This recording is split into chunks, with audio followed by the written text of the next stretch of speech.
Dia, firstly, tell us more about this site and where things stand today in terms of the tensions, what exactly is happening.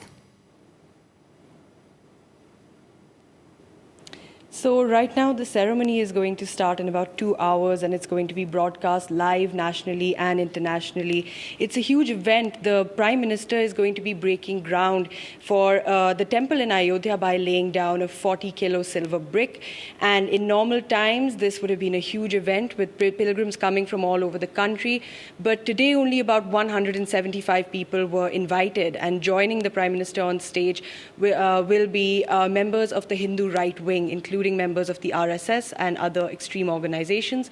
And like you said, he has also called Muslim opponents to this as well.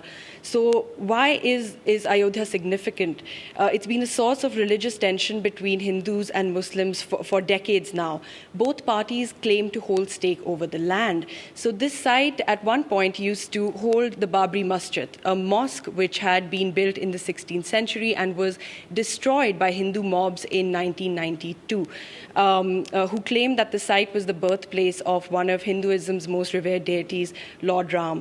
So the destruction of the mosque really led to a domino effect of violence and riots that lasted months. And in fact, bursts of that violence can even be seen happening today.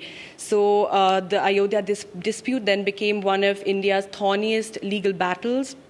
And it only ended last year after the Supreme Court essentially gave the land to the Hindus to build this temple. So it really has a lot of significance, and it's going to be ready by 2024, right in time for the next parliamentary elections.